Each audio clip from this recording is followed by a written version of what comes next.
dust, He has ransomed me. His grace runs deep. While I was a slave to sin.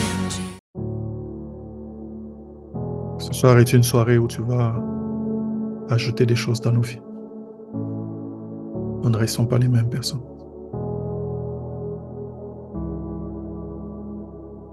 Reçois l'honneur, reçois la gloire. Au nom de Jésus. Est-ce qu'on peut dire ensemble merci Seigneur Jésus? Merci Seigneur Jésus. Amen. Amen. Amen. Gloire à Jésus. Gloire à Dieu. Nous commençons une très grande étude que nous allons intituler le tabernacle. Ou plutôt découvrir les mystères cachés derrière les tabernacles. Si tu aimes les titres simples, tu peux juste écrire le tabernacle. Et si tu veux être un peu plus précise, alors tu écriras découvrir les mystères cachés derrière le tabernacle. Alors si tu n'es pas familier avec la notion du tabernacle, on va lire quelques textes qui vont nous introduire dans le sujet. Le premier texte que nous lirons sera dans le Nouveau Testament. Sera dans le Nouveau Testament. Je commence par le Nouveau Testament parce que c'est là où on comprend, en lisant les livres des Hébreux, que le tabernacle n'était pas juste une tente que Dieu avait demandé à Israël de bâtir. Le tabernacle, c'était beaucoup plus que ça. Et on voit comment est-ce que, dans les livres des Hébreux, l'auteur du livre des Hébreux est en train de parler de ces choses. On se rend compte que le tabernacle, ce n'était pas seulement une tente. Le tabernacle, c'était beaucoup plus que ça. Amen. Gloire à Jésus. Hébreux chapitre 9.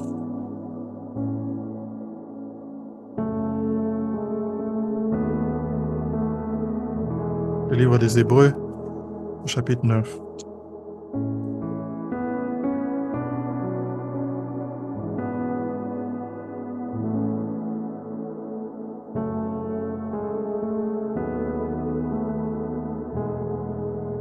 Nous allons dire à partir du premier verset, et nous allons aller jusque vers le 13e verset, ou un peu plus loin si c'est nécessaire.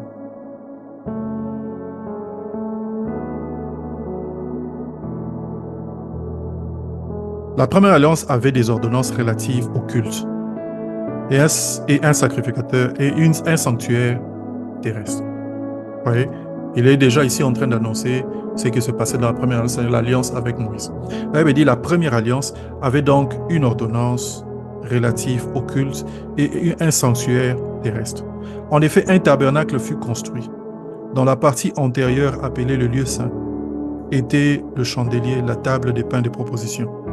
Derrière le second voile se trouvait la partie du tabernacle appelée le Saint des Saints. N'est-ce pas? Renfermant l'encensoir d'or pour les parfums, l'arche de l'Alliance entièrement recouverte d'or. Il y avait dans l'arche de l'Alliance un vase d'or contenant la manne, la verge d'Aaron qui avait fleuri et les tables de l'Alliance. Au-dessus de l'arche étaient les chérubins de la gloire couvrant de leur ombre le propitiatoire. Ce n'est pas le moment de parler en détail là-dessus. Vous voyez, lorsque l'auteur du livre des Hébreux est en train de parler ici, il ne veut pas entrer en détail parce qu'il sait qu'il y a quelque chose qui est caché derrière. Ce n'était pas juste des choses qui avaient été faites, il y avait une profondeur. Il y avait un message derrière. Et il dit à ses interlocuteurs, il dit, ce n'est pas le moment de s'étendre ou d'aller en détail là-dessus. Or, ces choses ainsi disposées, le sacrificateur qui font le service entre en tout temps dans la première partie du tabernacle. Il commence à expliquer un des mystères qui est lié au tabernacle. N'est-ce pas? Il commence à expliquer. Vous me suivez? Oui. Oui. Donc, il commence à expliquer un des mystères qui est lié au tabernacle. Il dit, or, ces choses ainsi disposées, le sacrificateur qui font le service entre en tout temps dans la première partie du tabernacle. Et dans la seconde, le souverain sacrificateur seul entre une fois par an, non sans y apporter du sang, qu'il offre pour lui-même et le péché du peuple. Verset 8, le Saint-Esprit montrait par là que le chemin du lieu très saint n'était pas encore ouvert.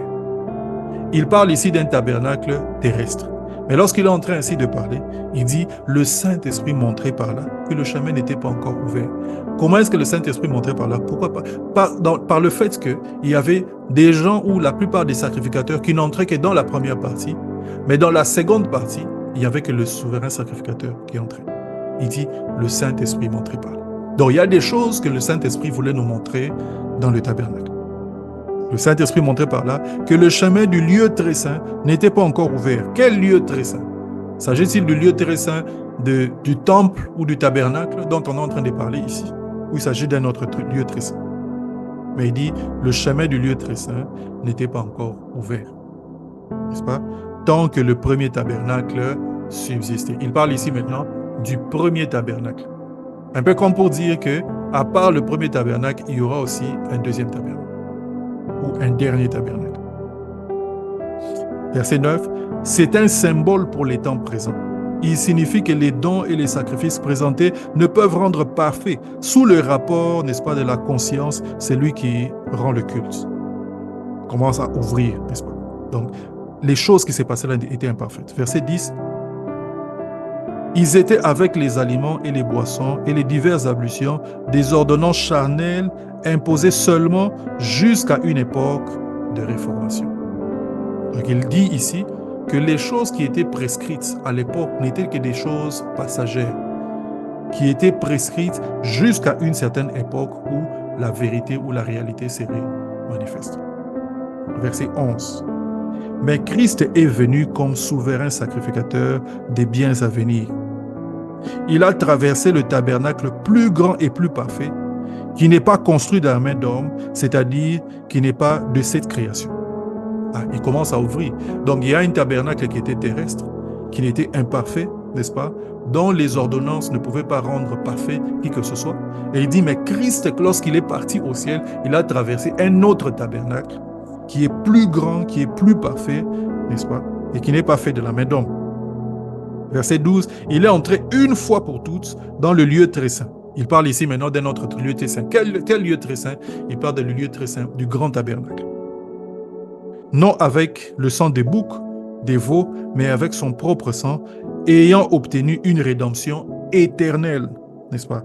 Car si les sangs des taureaux et des boucs et la cendre d'une vache répandue sur ceux qui sont souillés sanctifient et procurent la pureté de la chair, combien plus le sang de Christ, qui par l'Esprit éternel s'est offert lui-même sans tache à Dieu, purifiera-t-il votre conscience des œuvres mortes, ainsi que afin que vous serviez le Dieu vivant. Et la Bible dit au verset 15, et c'est là que je vais m'arrêter, c'est pour cela qu'il est médiateur d'une nouvelle alliance, afin que la mort étant intervenue pour les rachats des transgressions commises sous la première alliance, ceux qui ont été appelés reçoivent l'héritage éternel qui leur a été promis. Amen. Alléluia. Donc, ce texte est en train ici de nous montrer déjà, n'est-ce pas, qu'il y avait un tabernacle qui avait été construit à l'époque de Moïse. Mais ce tabernacle-là n'est pas le seul tabernacle qui existait. Il y avait un tabernacle plus grand et plus parfait qui n'était pas fait d'une main d'homme et qui n'était pas de ces créations terrestres. C'est le tabernacle dans lequel Christ est entré. Et quand l'auteur du livre des Hébreux est en train de parler, il est en train d'utiliser le tabernacle terrestre pour tirer une conclusion sur ce qui est en train de se passer, n'est-ce pas, dans le salut de l'homme. Il dit, le Saint-Esprit montrait par là que la voie du lieu très saint n'était pas encore ouverte. Montré par quoi? Par le fait qu'il y avait un voile, que tout le monde ne pouvait pas entrer dans le lieu très saint. Le Saint-Esprit montrait quelque chose. Dans le tabernacle terrestre, ce que nous allons étudier, contient des mystères, des choses que le Saint-Esprit veut enseigner à son Église. Le tabernacle contient des vérités que nous pouvons apprendre, n'est-ce pas, et que nous pouvons comprendre afin de pouvoir ajuster notre marche avec Dieu. Le tabernacle contient des enseignements doctrinaux, n'est-ce pas, que nous allons tirer, n'est-ce pas, et qui vont nous permettre de comprendre plusieurs autres textes des Écritures. Le tabernacle était tout un enseignement de Dieu, n'est-ce pas? Le Saint-Esprit utilisait cette image pour montrer quelque chose, pour donner un message. Et n'est-ce pas? Et notre objectif pendant cet enseignement, ça sera de pouvoir décrypter ce message, n'est-ce pas? Le message du tabernacle à l'Église de Dieu, n'est-ce pas? Alors lisons maintenant le texte où Dieu est en train, n'est-ce pas, d'ordonner la construction du tabernacle. Nous sommes dans le livre des Exodes, excusez-moi. Nous sommes dans le livre d'Exode. Nous sommes dans Exode et nous sommes au chapitre 25. Je ne vais pas lire le tout, mais je veux juste que vous puissiez constater avec moi quelque chose. Exode 25, le premier verset, la Bible dit « L'Éternel parla à Moïse et dit, « Parle aux enfants d'Israël, qu'ils m'apportent une offrande. Vous la recevrez pour moi de tout homme qui la fera de bon cœur. » J'aimerais ici ouvrir une parenthèse. Remarquez avec moi que Dieu n'est pas seulement intéressé par l'offrande, mais Dieu est aussi intéressé par le cœur qui donne l'offrande. N'est-ce pas? Donc Dieu n'est pas impressionné par les millions et les milliers de dollars qu'on donne, n'est-ce pas? Dieu est impressionné par le cœur qui est en train de donner. Et même à l'époque, il est en train de dire, vous allez recevoir de ceux qui donnent de bon cœur. Alors il dit, vous la recevrez pour moi de tout homme qui la fera de bon cœur. De tout homme qui la fera de bon cœur. Alors verset 3, la Bible est en train de dire, de montrer maintenant les matériaux, n'est-ce pas, qui seront en train d'être offerts. Alors, si vous faites avec moi n'est-ce pas, si vous paginez avec moi vos Bibles, vous vous rendrez compte qu'à partir du chapitre 25 du livre des Exodes, jusqu'au chapitre 40, la Bible ne fait que parler du tabernacle. Chapitre 25, les matériaux, l'arche de l'alliance, la table des pains de proposition, n'est-ce pas? Le chandelier d'or. Chapitre 26, la couverture de fin lin, la couverture des poils de chèvre, n'est-ce pas? Les planches avec lesquelles on était en train de construire, les revêtements d'or, n'est-ce pas? Le voile extérieur. Chapitre 27, l'autel d'airain, n'est-ce pas? Le parvis, la porte du parvis, n'est-ce pas? L'huile pour les temples. Chapitre 28, le sacerdoce, n'est-ce pas? Les vêtements du souverain sacrificateur, les fautes, le pectoral, l'urim, le thummim, ainsi de suite. Là, on parle, n'est-ce pas, du vêtement du souverain sacrificateur. Toutes ces choses sont liées au tabernacle et je vais les expliquer. Les diadèmes, ainsi de suite. Chapitre 29, n'est-ce pas? On parle ici de la consécration des sacrificateurs, n'est-ce pas? Ainsi de suite. La nourriture des sacrificateurs, l'holocauste perpétuel qui devait être offert, n'est-ce pas? Chapitre 30, l'usage sur les tabernacles, l'autel des parfums, ainsi de suite. Jusqu'au chapitre 40, la Bible parle de près ou de loin, n'est-ce pas, du tabernacle et des choses qui devaient se faire dans le tabernacle. Et au chapitre 40, le verset 33, la Bible dit ceci. Il dressa le parvis autour du tabernacle et de l'autel. Il mit le rideau à la porte du parvis. Ce fut ainsi que Moïse acheva l'ouvrage. Donc au chapitre 40, Moïse a fini de faire ce que Dieu a commencé à lui dire au chapitre 25. Alors au chapitre 34, la Bible dit, « Alors la nuée couvrit la tente d'assignation. La gloire de l'Éternel remplit le tabernacle. » Verset 35, Moïse ne pouvait pas entrer dans la tente d'assignation parce que la nuée restait au-dessus et que la gloire de l'Éternel remplissait le tabernacle. Amen. On voit ici 15 chapitres. 15 chapitres où Dieu ne fait que parler du tabernacle et des choses qui doivent se passer dans le tabernacle. 15 chapitres. Dieu va dans des détails inouïs, n'est-ce pas, pour parler de ces choses. Si Dieu parle de ces choses de cette façon, c'est parce qu'il y a quelque chose à apprendre. Ce n'est pas pour rien, ce n'est pas par hasard. Dieu ne peut pas prendre 15 chapitres de la Bible et le perdre, n'est-ce pas, pour des choses inutiles. Quand Dieu parle ainsi, c'est parce qu'il y a beaucoup de choses que nous devons apprendre, n'est-ce pas, du tabernacle. Il y a beaucoup de choses que nous devons apprendre du tabernacle. Si Dieu parle comme ça pendant 15 chapitres du tabernacle, c'est parce que le tabernacle, n'est-ce pas, n'est pas que une image, n'est pas qu'une tente. Le tabernacle, c'est tout un message. Le tabernacle a une importance particulière. Et l'homme de Dieu, l'enfant de Dieu, doit comprendre le tabernacle. Amen. Amen. Alors, commençons l'étude. Lisons le texte de Psaume chapitre 91, verset 1er. Quelqu'un va lire pour moi. Psaume 91, verset 1er.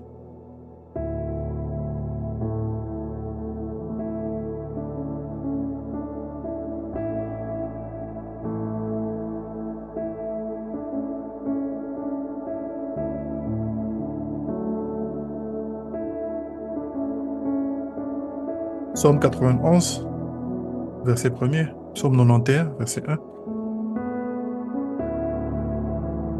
Ok, je lis au nom de Jésus. Mhm. Psaume 91. Celui qui demeure sous l'arbre du Très-Haut repose à l'ombre du Tout-Puissant. Je dis à l'Éternel, Tu mon peux refuge. t'arrêter là. Non, tu peux pas, ne va pas plus loin. La Bible dit, c'est lui qui demeure sous l'abri du Très-Haut, repose à l'ombre du Tout-Puissant. C'est lui qui demeure sous l'abri du Très-Haut, repose à l'ombre du Tout-Puissant. Je vais utiliser ce texte comme un texte introductif. Pourquoi? Quand la Bible parle ici de abri, le mot qui est utilisé ici pour abri, c'est un mot qui veut aussi dire tente. C'est un mot qui veut aussi dire tabernacle.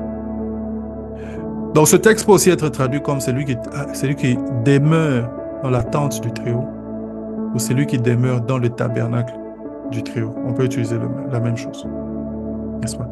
Et la Bible dit, celui-là repose à l'ombre du Tout-Puissant, n'est-ce pas? C'est que ce texte est en train de nous dire, n'est-ce pas? C'est que celui qui reste au pied du Seigneur, n'est-ce pas? Repose ou se repose, n'est-ce pas? À l'ombre de celui qui est tout-puissant, ou peut voir la puissance de Dieu. En d'autres termes, celui qui se confie en Dieu, celui qui a fait de Dieu son abri, peut voir la main de Dieu ou la puissance de Dieu. Faire de Dieu son abri, c'est une décision. Et voir la puissance de Dieu, c'est une conséquence. Et ce texte est en train de bien nous le dire. C'est lui qui demeure à l'abri du Très-Haut, repose à l'ombre du Tout-Puissant. Notre quête ne doit pas être de voir la puissance de Dieu. Notre quête, ça doit être de faire de Dieu notre lieu de repos. Notre quête doit être de faire de Dieu, n'est-ce pas? C'est lui au pied de qui nous sommes en train de nous reposer.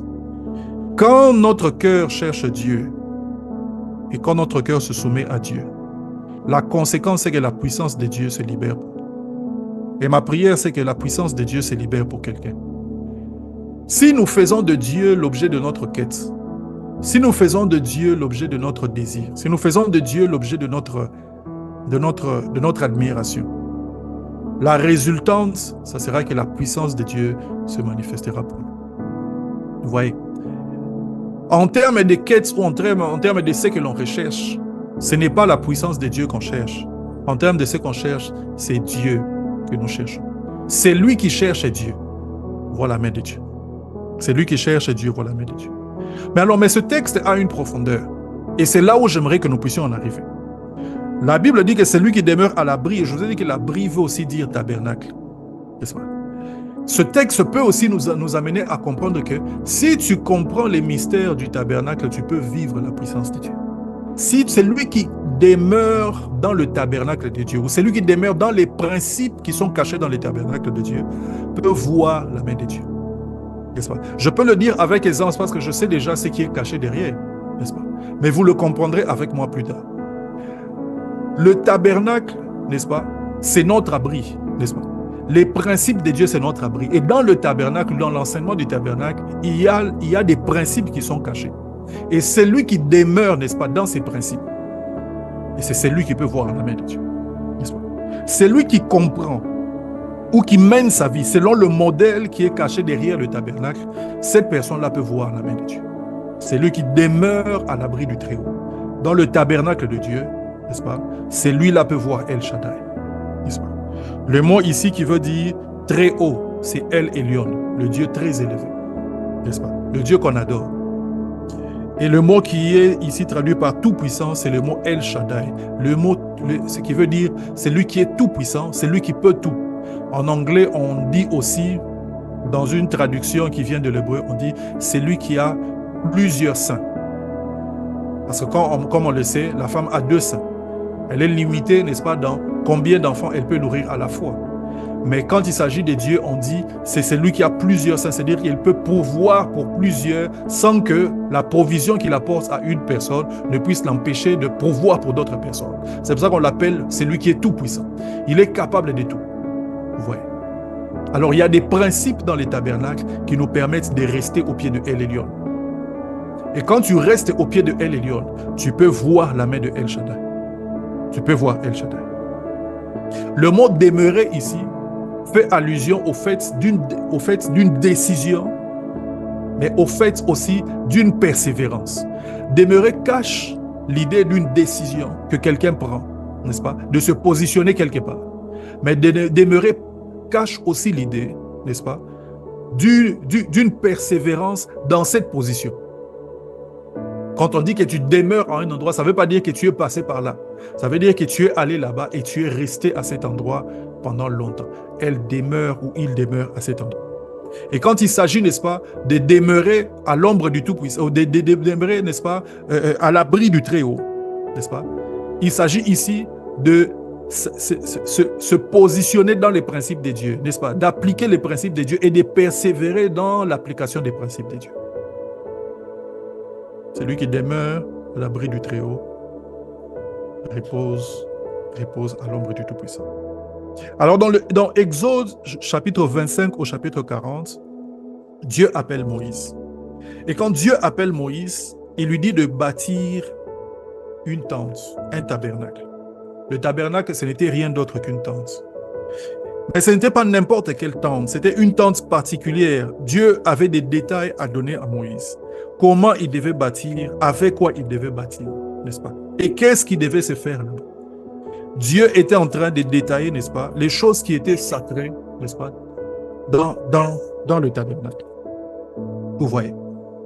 Alors, quand vous lisez dans Exode chapitre 25, au verset 40, la Bible dit, et c'est Dieu qui est en train de parler à Moïse, la Bible dit, regarde et fais d'après les modèles qui t'ont montrés sur la montagne.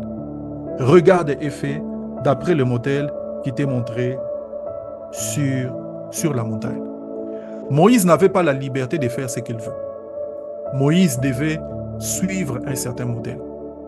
Le modèle que Moïse devait suivre, il avait vu où ça? À la montagne. Tout porte à croire que le modèle qu'il a vu, c'est celui dont parle Hébreux chapitre 9. Quand la Bible est en train de dire que Jésus est entré dans un tabernacle plus grand et plus parfait qui n'est pas fait des mains d'homme et qui n'est pas de cette création. Moïse avait donc vu ce tabernacle-là. Et Dieu est en train de lui dire, regarde ce tabernacle-là. Et toi, reproduis ce que tu es en train de voir sur la terre. Fais d'après le modèle qui t'est montré sur la montagne. Et Dieu détaille toutes ces choses à partir du chapitre 25 jusqu'au chapitre 40, où on est en train de voir maintenant Moïse finir le tabernacle. Non seulement il a détaillé les choses, comment elles devaient se faire, avec quels matériaux. Au chapitre 40, ils ont même fini de bâtir le tabernacle.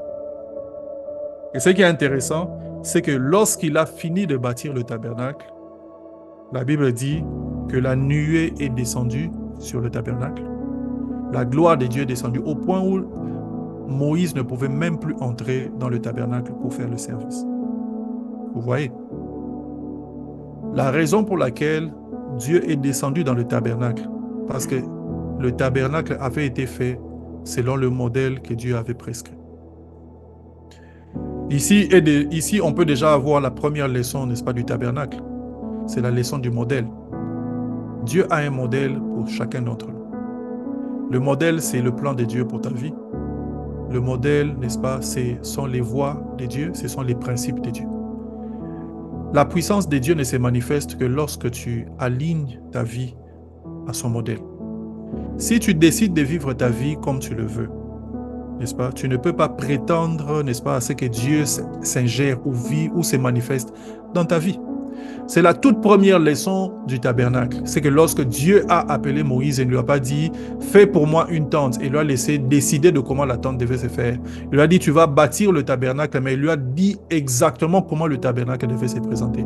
Eh bien, j'aimerais t'informer qu'en ce qui concerne ta vie et en ce qui concerne ta destinée, il n'y a pas un détail que tu as le droit de modifier. N'est-ce pas? La difficulté pour nous, c'est notre libre arbitre. La difficulté pour nous, c'est le fait que Dieu nous a donné le droit, n'est-ce pas, de choisir et de faire les choses comme on veut. On a le libre arbitre. Il n'a pas fait de nous des robots. Mais Dieu nous demande, n'est-ce pas, de nous soumettre à lui et de nous soumettre à ses plans. Regarde et fais d'après les modèles. La question maintenant, c'est jusqu'où est-ce que Cédric s'investit à voir le modèle que Dieu a pour lui, pour sa vie? Cédric, est-ce que tu lèves les yeux pour voir le modèle que Dieu a pour toi? Regarde et fais d'après le modèle.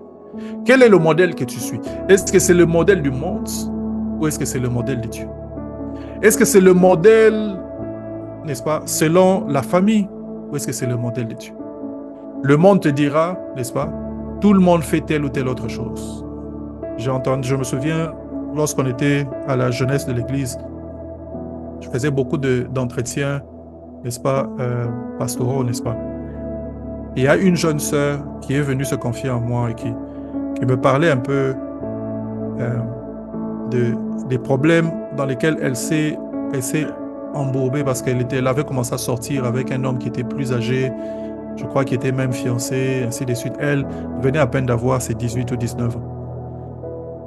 Et dans la discussion que nous avions, elle me dit, je suis resté vierge toute ma vie jusqu'à mes 18 ans. Mais lorsqu'on est arrivé à l'université, entre nous les filles, on se disait qu'à 18 ans, c'était le temps où on pouvait se permettre d'avoir des relations sexuelles avec les hommes. C'est comme si c'était une loi écrite, mais dont personne, mais dont tout le monde, n'est-ce pas, parlait, n'est-ce pas, sans savoir d'où est-ce que ça venait. À 18 ans, une femme devrait commencer à coucher avec les hommes. Celle qui avait pu se garder comme ça pendant longtemps, dès qu'elle est arrivée à l'université, a eu ses 18 ans, elle a commencé à coucher avec les hommes et elle est tombée dans les bras de cette personne. Vous voyez, le monde a un modèle. Et le monde peut nous présenter un modèle. N'est-ce pas? Nos familles aussi peuvent nous présenter des modèles. Chez nous, on n'épouse pas à tel endroit. Chez nous, les choses se font de telle ou telle autre manière. Dans notre pays, ici en Allemagne, voici comment les choses se passent. Il y a des modèles partout où nous nous trouvons. Et vous voyez, nous n'avons pas le droit de choisir tous ces autres modèles. Pour nous, il y a un modèle qui a déjà été établi en haut, dans le ciel. Et Dieu nous demande de lever les yeux et de regarder. Et quand il s'agit de mener notre vie, il nous dit, regarde et fais d'après ce modèle-là.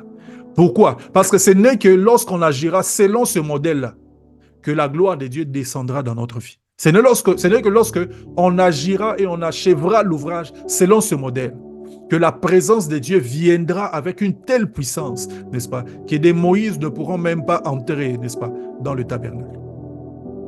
Regarde et fais d'après les modèles. Dans ce modèle, il y a la notion de la sainteté. Dans ce modèle, il y a la notion, n'est-ce pas, du service. Dans ce modèle, il y a, n'est-ce pas, toutes ces choses que tu dois faire dans le séculier ou dans l'église. Dans le modèle, il y a les lieux où tu dois te retrouver. Dans le modèle, il y a les genres d'hommes avec lesquels tu dois te marier. Dans les modèles, il y a toutes ces histoires. Nous n'avons pas le droit de choisir ce que nous voulons. La Bible dit, regarde et fais d'après le modèle. Le premier message du tabernacle, c'est celui-là. Parce que lorsque Dieu a commencé à parler à Moïse, c'est l'une des premières choses et des plus poignantes qu'il lui a dit. Il lui a dit, regarde et fais d'après le modèle. Il a dit, regarde et fais d'après le modèle. Regarde et fais d'après le modèle. Et c'est seulement après que la gloire de Dieu est descendue. Vous voyez, il y a certaines choses pour lesquelles, j'aime comment on le dit en anglais, mais je vais d'abord le dire en français. Il y a certaines choses pour lesquelles tu n'as pas besoin de prier. En anglais, on dira « There are things you don't need to pray yourself into ». Tu n'as pas besoin de prier pour que certaines choses t'arrivent. Il y a certaines choses qui répondent à des principes qui sont établis. Il y a d'ailleurs beaucoup de choses dans la vie chrétienne ou dans la marche avec Dieu qui ne répondent pas à la prière, qui répondent aux principes. Si tu mets en place les principes, les conséquences viennent. Tu prieras comme tu veux, mais ce n'est pas au principe, ce n'est pas à la prière qu'elle répond, c'est au principe. C'est au principe. Je vous donne un exemple. Enfants, obéissez à vos parents selon le Seigneur. N'est-ce pas? Ou la Bible dit, enfants, honorez, la Bible recommande, n'est-ce pas, aux enfants d'honorer leurs parents, n'est-ce pas? C'est alors qu'ils vivront, n'est-ce pas, longtemps sur la terre. Et on dit c'est le seul commandement avec une promesse. N'est-ce pas? Ça, c'est un principe. Et la vie longtemps est attachée, n'est-ce pas, sans effort à ces principes.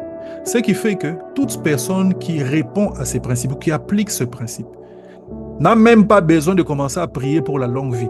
Il y a déjà la longue vie qui vient vers cette personne-là. Quand tu honores tes parents. Quand tu honores tes parents. Vous voyez? C'est pour ça que la Bible est un livre formidable, n'est-ce pas? La Bible nous amène, n'est-ce pas, à vivre une vie équilibrée, même en société. On te dit à toi, honore tes parents. Honore-les. C'est alors que tu vivras longtemps sur la terre. Il y a beaucoup de choses qui ne répondent que à des principes. Et dans ce cadre, la Bible dit, pour Moïse, regarde et fais d'après le modèle. D'après le modèle. Et la conséquence normale, c'était la gloire de Dieu qui est descendue. Et je vous ai dit, pour nous aussi, il y a un modèle. Pour nous aussi, il y a un modèle. Pour nous aussi, il y a un modèle. Alors, dans l'Ancien Testament, le sacrificateur devait savoir par cœur les règles du tabernacle. Il devait savoir qu'est-ce qu'il devait faire dans le tabernacle et qu'est-ce qu'il ne pouvait pas faire. N'est-ce pas? Moïse, qui avait établi les choses dans le tabernacle à partir du chapitre 25 jusqu'à plus tard, n'est-ce pas, avait établi de sorte que les personnes qui viennent après devaient savoir qu'est-ce qui pouvait être fait et qu'est-ce qui ne pouvait pas être fait. Quand nous lirons avec vous, vous vous rendrez compte qu'il y avait beaucoup d'interdits qui étaient attachés à ce que les sacrificateurs devaient faire ou ne pouvaient pas faire. Le sacrificateur devait savoir. Un des interdits, par exemple, c'est que dans les lieux très saints, seul le souverain sacrificateur devait y aller. Donc, un sacrificateur normal ne pouvait pas aller dans les lieux très saints. Il devait savoir ces choses. Eh bien, le tabernacle, de façon générale, n'est-ce pas, dans sa forme et dans son fond, ce sont des principes et des règles que nous aussi, en tant que sacrificateurs, nous devons savoir, que nous devons connaître. Dans 1 Pierre chapitre 2, verset 9, la Bible dit « Vous, au contraire, vous êtes un sacerdoce royal. » Vous êtes un sacerdoce royal. Quand la Bible est en train de parler ainsi, elle est en train de déclarer que toi et moi, nous sommes des sacrificateurs. Quand on parle du sacerdoce, on parle ici de la sacrificature. On fait ici référence, n'est-ce pas, où on veut ici nous comparer à ce qui était en train d'être fait dans l'Ancien Testament pour les sacrificateurs. Et la Bible dit que ce qu'étaient les sacrificateurs dans l'Ancien Testament, c'est ce que nous, toi et moi, nous sommes dans le Nouveau Testament. Donc, à un certain degré, les exigences que les sacrificateurs avaient dans l'Ancien Testament, ce sont les mêmes que nous avons aujourd'hui aussi. Nous devons comprendre les règles ou les mystères qui sont cachés derrière les tabernacles et nous devons les appliquer et vivre selon ces règles. Quand la Bible dit, n'est-ce pas, que vous êtes un sacerdoce royal, n'est-ce pas? Dans la version du Semeur, on dit que vous êtes une communauté des prêtres rois ou des rois prêtres. Vous êtes une communauté des rois prêtres. Non seulement que vous êtes des rois, mais vous êtes aussi des prêtres. Vous êtes aussi des prêtres. Or, les prêtres ont, n'est-ce pas, des choses à savoir, n'est-ce pas, pour exercer son sacerdoce. Le prêtre ne devient pas prêtre n'importe comment. Le prêtre apprend certaines choses. Le prêtre apprend à être représentant de Dieu sur la terre et apprendre à représenter les hommes devant Dieu. Le prêtre apprend les interdits qui sont liés par rapport à sa position. Le prêtre apprend toutes ces choses. Eh bien, nous aussi qui sommes prêtres, nous devons apprendre ces choses. Nous devons apprendre ces choses. Vous êtes une communauté de prêtres. Une communauté de prêtres. Il est donc normal que comme l'Ancien Testament est l'ombre des choses à venir, que nous aussi, aujourd'hui, nous puissions nous investir à comprendre les mystères du royaume, nous investir comme des vrais prêtres et des sacrificateurs à comprendre, n'est-ce pas, les vérités cachées du royaume afin que nous puissions enseigner les autres. J'aimerais lire avec vous un texte que j'ai étudié il y a quelque temps et qui est resté très, très ancré dans mon esprit. J'espère que je vais le retrouver. Le texte se trouve dans le livre de Job. Je crois que ça se trouve dans Job, le chapitre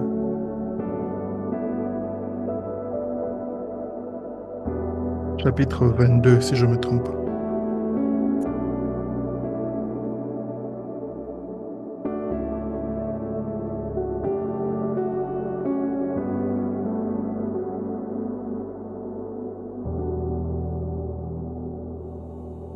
Job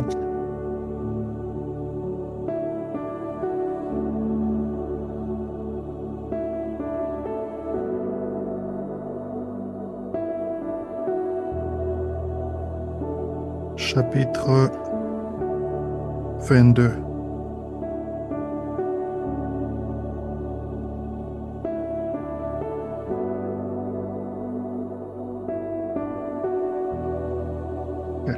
Je ne le retrouve pas maintenant. Je vais le chercher pour vous plus tard. Mais c'est le texte où la Bible est en train de dire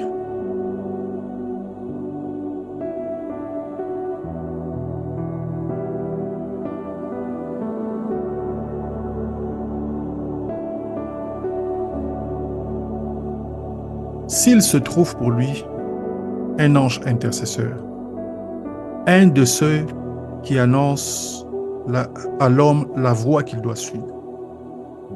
Alors il a pitié de lui et dit, libère-le, car j'ai trouvé la rançon. C'est le texte que je suis en train de chercher.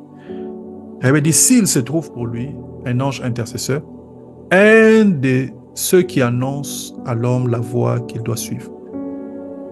Alors Dieu a pitié de lui et dit, libère-le, car j'ai trouvé une rançon. N'est-ce pas? Je suis en train de citer ce texte de mémoire, n'est-ce pas?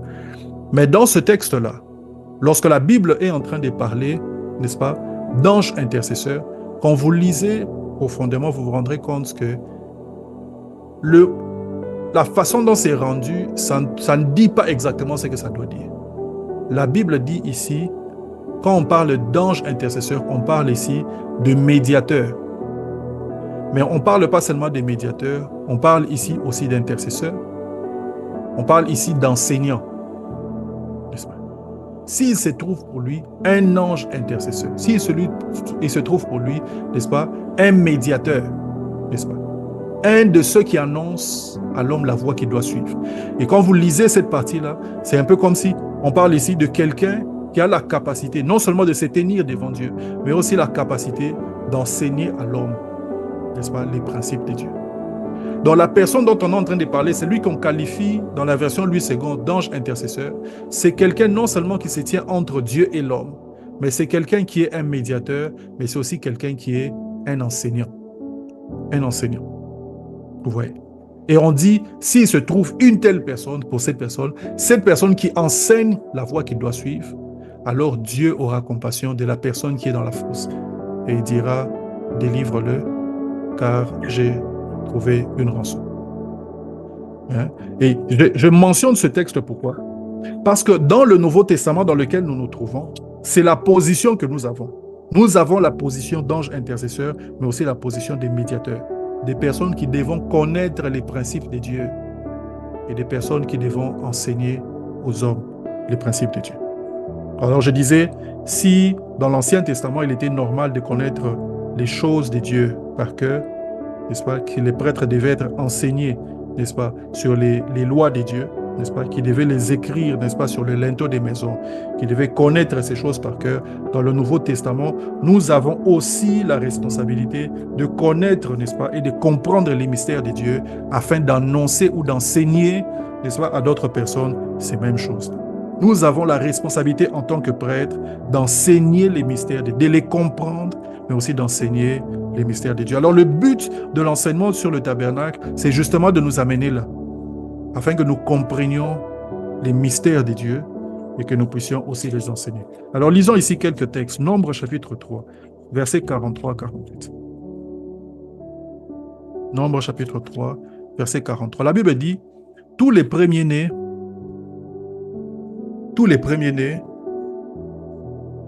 dont on fit les dénombrements, en comptant les noms, depuis l'âge des mois au-dessus, furent de 22 273. L'Éternel parla à Moïse et dit, prends les Lévites à la place de tous les premiers-nés des enfants d'Israël, et le bétail des Lévites à la place de leur bétail, et les Lévites m'appartiendront. Je suis l'Éternel. Pour le rachat, je dis au verset 48, pour le rachat des 273 qui dépassent le nombre des Lévites, parmi les premiers-nés des enfants d'Israël, tu prendras 5 cycles par tête, tu les prendras selon le cycle du sanctuaire, qui est de 20 guéras. Tu donneras l'argent à Aaron et à ses fils pour le rachat de ceux qui dépassent le nombre des Lévites. Ici, Dieu est en train de faire le choix des Lévites afin qu'ils soient consacrés à la place des enfants d'Israël. Parce que Dieu avait déclaré, n'est-ce pas, que les premiers-nés de toutes les familles devaient lui appartenir. Alors, à la place, il y avait des Lévites qui ont été pris. N'est-ce pas? On a fait les dénombrements des premiers-nés et Dieu a dit, prends les Lévites à la place de tous les premiers-nés. N'est-ce pas? Ici, le peuple, n'est-ce pas, ou les premiers-nés des peuples, c'est un peu l'image du monde, n'est-ce pas, ou l'image des hommes de façon générale. Et les Lévites, c'est l'image des enfants de Dieu. Les enfants de Dieu, ce sont ceux que Dieu a mis à part. Il les a mis à part pour qu'ils puissent représenter le monde. Représenter pas le monde dans le sens du monde corrompu, représenter les hommes, n'est-ce pas, ou l'humanité. Nous sommes donc Lévites représentant l'humanité devant Dieu. Donc quand tu te retrouves devant le Seigneur, Dieu est en train de voir plusieurs personnes derrière toi. N'est-ce pas? Pourquoi? Parce que tu as été consacré de cette façon à leur place. Lisons un autre texte. Nombre chapitre 16. Nombre chapitre 16. Nous disons que nous sommes des personnes consacrées qui devons apprendre les principes spirituels et les enseigner au monde. Nombre chapitre 16, le verset 20 et le verset 21. La Bible dit ceci, et l'Éternel parla à Moïse et dit, séparez-vous du milieu de cette assemblée, je les consumerai en un instant. Séparez-vous du milieu de cette assemblée, je le consumerai en un instant. Nous sommes Lévites, une assemblée des personnes qui ont été séparées. Ici, évidemment, c'était parce que Dieu voulait juger le peuple, n'est-ce pas? Mais c'est une image, n'est-ce pas, des enfants de Dieu qui seront séparés à l'enlèvement, n'est-ce pas, avant que Dieu ne puisse détruire le monde. Donc, si on doit lier ça à Nombre chapitre 3, nous sommes des Lévites qui avons été tirés, mis à part pour représenter les peuples, même nous sommes mis à part. Nous sommes déjà mis à part. Mais dans le dernier temps, ce qui se passe ici pour le peuple d'Israël qui doit être séparé, n'est-ce pas, avant que le jugement ne tombe, n'est-ce pas, se passera aussi pour nous, nous qui sommes Lévites, n'est-ce pas? Nous sommes donc un peuple séparé. Chapitre 16, lisons le verset 45 jusqu'au verset 46. La Bible dit, retirez-vous du milieu de cette assemblée, je les consumerai en un instant. Ils tomberont sur leur visage. Et Moïse dit à Aaron, prends le brésier, mets-y du feu de dessus de l'autel, pose-y du parfum, va promptement vers l'assemblée et fais pour eux l'expiation, car la colère de l'Éternel a éclaté et la plaie a commencé. Aaron prit le brésier, comme Moïse avait dit, et courut au milieu de l'assemblée, et voici, la plaie avait commencé parmi le peuple. Il offrit le parfum, il fit l'expiation pour le peuple, il se plaça entre les morts et les vivants, et la plaie fut arrêtée. Dieu veut détruire le peuple. Dieu est sur le point d'amener un jugement sur le peuple.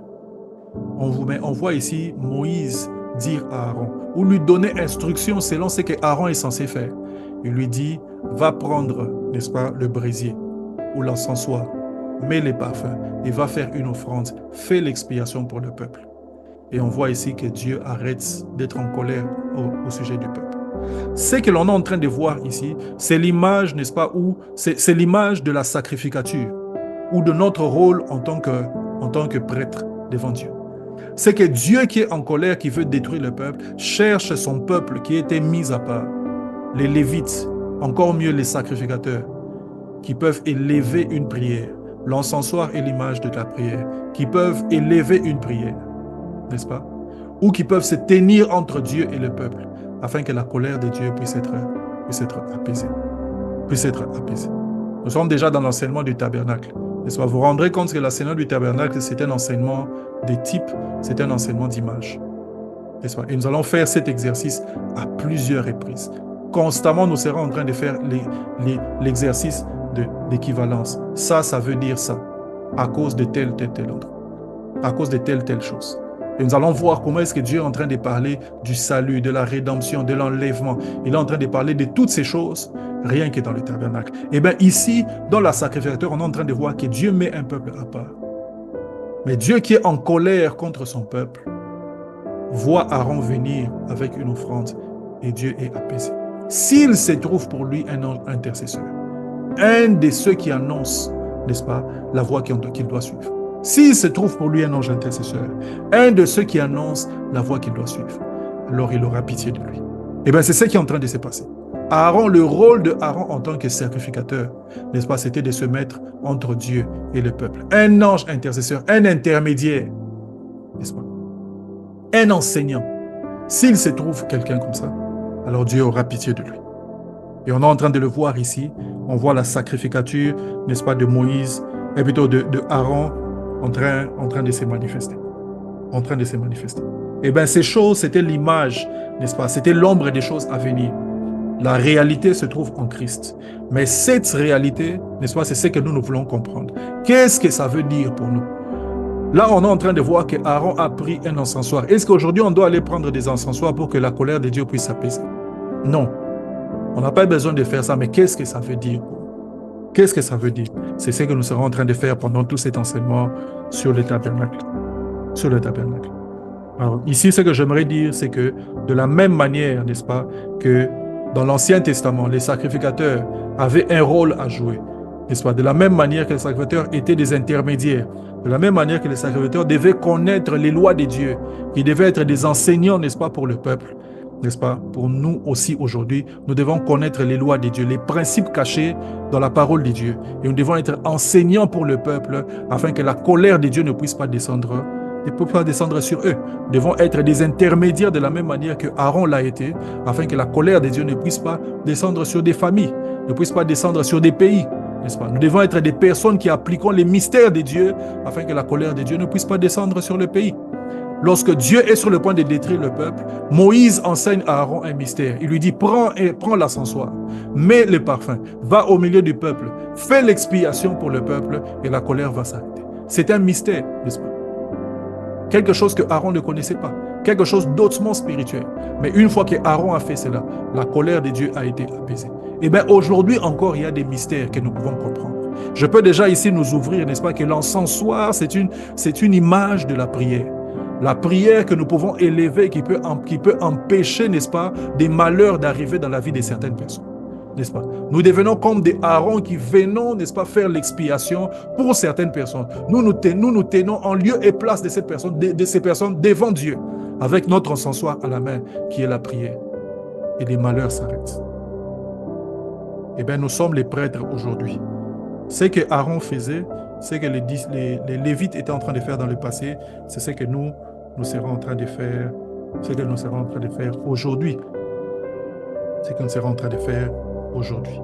Alors nous sommes appelés à comprendre les principes, n'est-ce pas? Et dans l'enseignement sur le tabernacle, n'est-ce pas, nous allons comprendre les mystères qui sont cachés derrière le tabernacle.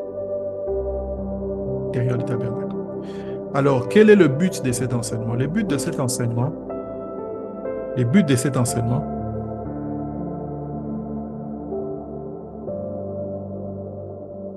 oh, excusez-moi. Quel est le but du tabernacle? Pourquoi est-ce que Dieu a voulu bâtir un tabernacle? Quel était l'objectif de Dieu? Eh bien, jusque-là, Dieu était sur une montagne, à Horeb ou à Sinaï. Dieu habitait sur des montagnes, mais le peuple devait être mobile. Et Dieu avait besoin d'une demeure mobile, n'est-ce pas, pour rester constamment au milieu de son peuple. Voilà pourquoi Dieu a ordonné à son serviteur de lui faire un temple ou un tabernacle pour qu'il puisse marcher avec son peuple. Donc, lorsque Dieu a initialement bâti le tabernacle, son objectif, c'était de rester au milieu de son peuple.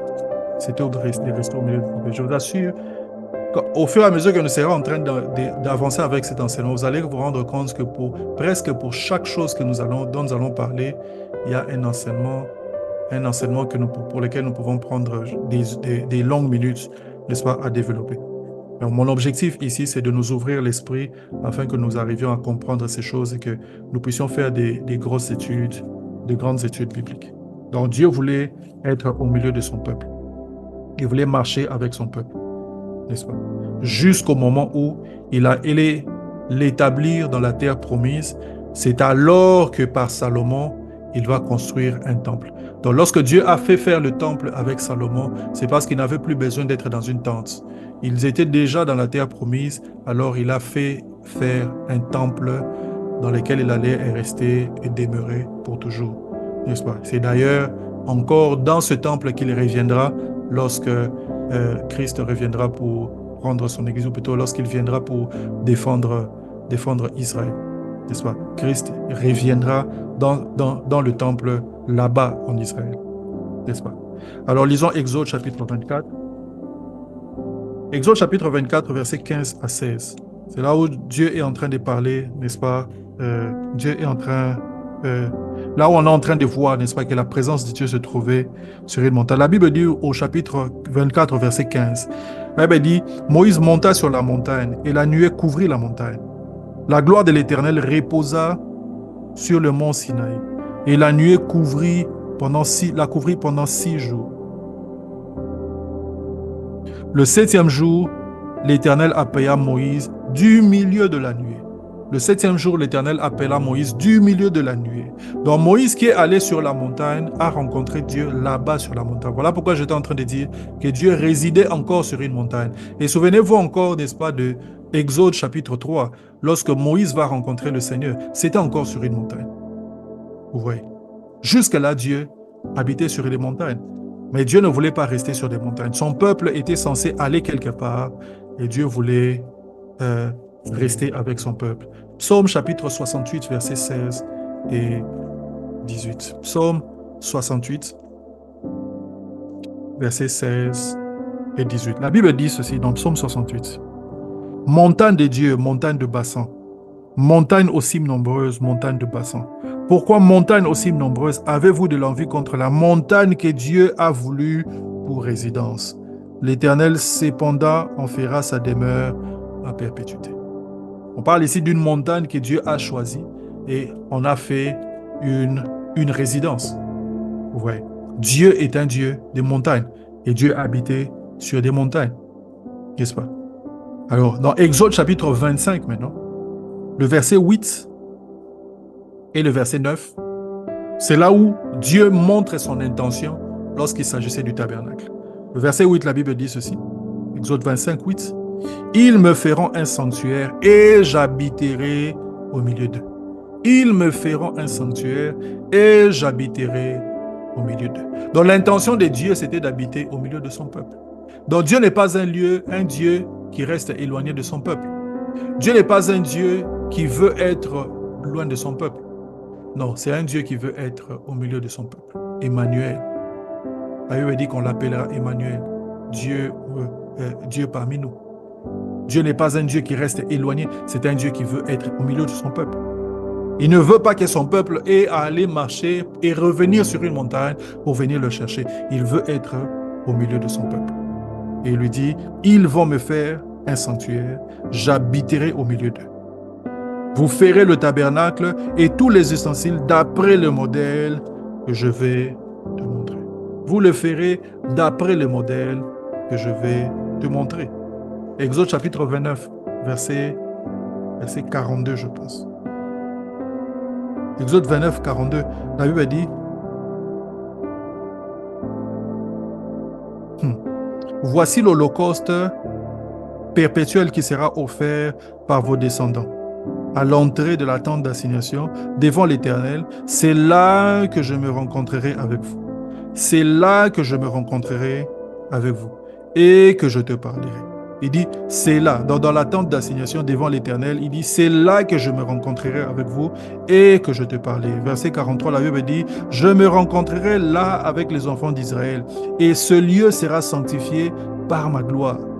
Je sanctifierai la tente d'assignation et l'autel et je sanctifierai Aaron et ses fils pour qu'ils soient à mon service dans le sacerdoce. J'habiterai au milieu des enfants d'Israël, je serai leur Dieu. Donc Dieu est un Dieu qui aime vivre au milieu de son peuple. Voilà pourquoi il a fait faire la tente d'assignation. Il a fait faire la tente d'assignation. Mais alors pourquoi une tente? Pourquoi une tente? Pourquoi une tente?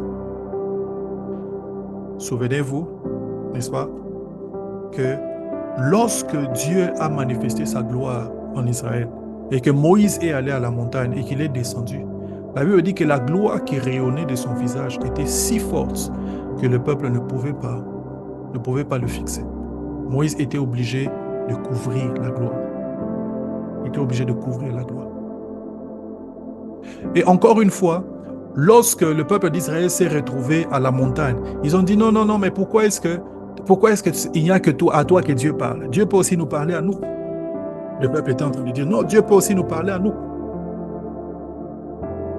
Ouais. Et lorsque Dieu a essayé de leur parler, la Bible dit que c'était tellement effrayant que le peuple a dit non, qu'il arrête de nous parler, qu'il te parle à toi et puis toi tu vas venir nous parler. Vous voyez?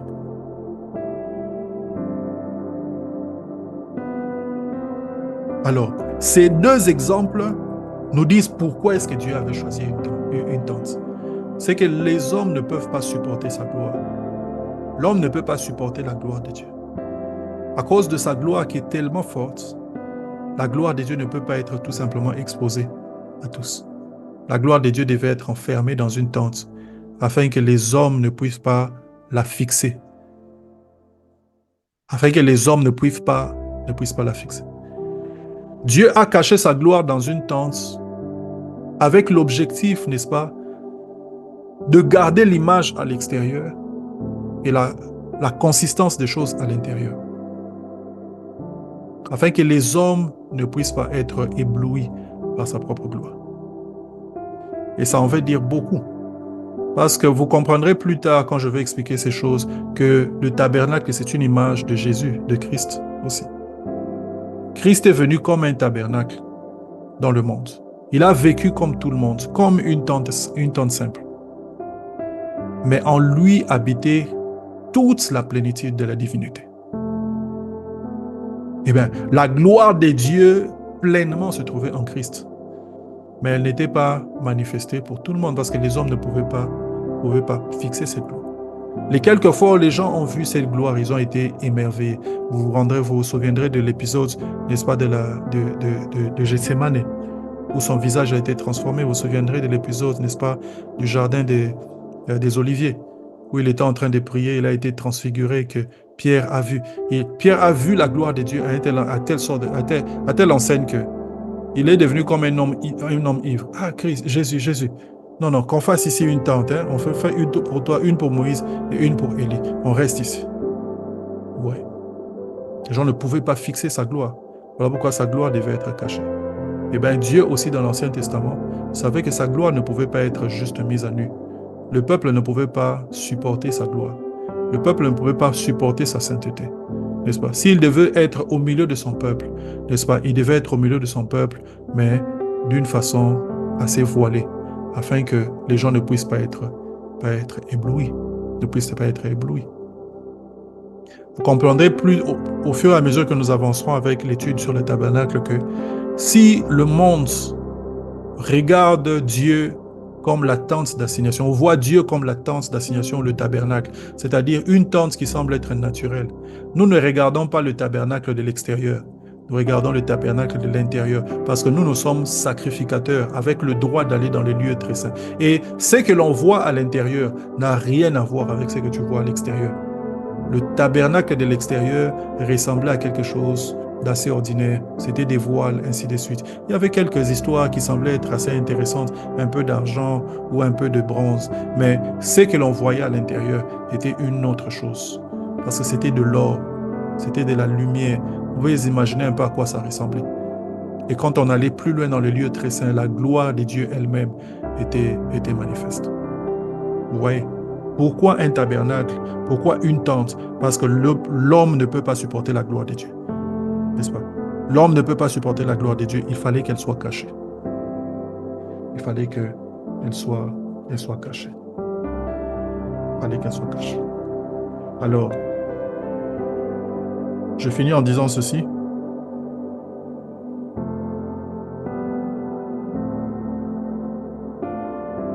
La tente d'assignation était un lieu où le tabernacle, c'était un lieu provisoire. Avant la construction, n'est-ce pas, du temple final, de rencontre entre Dieu et son peuple. C'était un lieu provisoire de rencontre. C'était un lieu provisoire. Là où, n'est-ce pas, Babel, c'était l'initiative des hommes. Là où la tour de Babel était une initiative des hommes et qui a conduit l'homme à la déchéance et à la confusion. Le tabernacle, c'est l'initiative de Dieu et qui conduit à l'unité, n'est-ce pas, et à une révélation plus grande, plus forte de Dieu. N'est-ce pas? Le tabernacle, c'est l'initiative de Dieu qui amène à la manifestation de la gloire de Dieu. C'est lui qui comprend les principes qui sont cachés derrière le tabernacle, comprend la doctrine chrétienne et comprend aussi les principes de vie qui nous amènent à manifester ou à voir la gloire de Dieu dans nos vies. La gloire de Dieu dans nos vies. Et pendant ces semaines qui sont en train de venir, nous allons aller plus en profondeur dans l'étude du tabernacle. Amen. Que le nom du Seigneur soit béni. Il est 20h30. Je vais arrêter là pour ce soir. Alors la semaine prochaine, ce que nous allons faire, c'est que nous allons commencer à voir les principes d'étude sur le tabernacle. Nous allons expliquer les matériaux avec lesquels le tabernacle a été construit. Parce que chaque matériau a un sens à lui-même. Et comprendre les matériaux du tabernacle nous aidera à comprendre les principes qui sont cachés derrière la disposition des choses, derrière chaque objet qu'il y avait dans les tabernacles. Nous allons parler aussi des couleurs qui sont utilisées parce que chaque couleur a aussi un sens, n'est-ce pas? Ça nous permettra aussi de comprendre des choses dont Dieu veut parler et nous allons aussi parler de ce que le tabernacle symbolise. Ce que le tabernacle symbolise. Dans la suite, l'objectif sera de nous présenter de façon sommaire le tabernacle, n'est-ce pas? À quoi il ressemblait, n'est-ce pas? Qu'est-ce qu'il y avait dans le tabernacle, ainsi de suite. Ensuite, nous allons commencer à déballer pour chacun des éléments ce que le tabernacle veut dire, ou les mystères qui sont cachés dans le tabernacle. Voilà donc un peu comment est-ce que ça va se présenter. Soyons là à temps le mercredi prochain et nous allons continuer. Nous allons prier pour clôturer. Seigneur, merci pour ce temps. Merci pour l'enseignement que tu nous accordes, que tu nous donnes. Ma prière, c'est que de la même manière que tu as ouvert mon esprit par rapport à ta parole, quand j'ai étudié pour la première fois ces choses, je te prie aussi d'ouvrir les esprits de mes bien-aimés qui sont ici. Et pour chaque personne qui va suivre ce message, enregistré plus tard. Je demande, Seigneur, de nous donner la sagesse de parler de ces choses avec équilibre et précision. Nous te donnons la gloire au nom de Jésus. Amen. Amen. Que le nom du Seigneur soit béni. On a fini pour ce soir. Retrouvons-nous le dimanche pour la prière à 18h30. Que Dieu nous bénisse.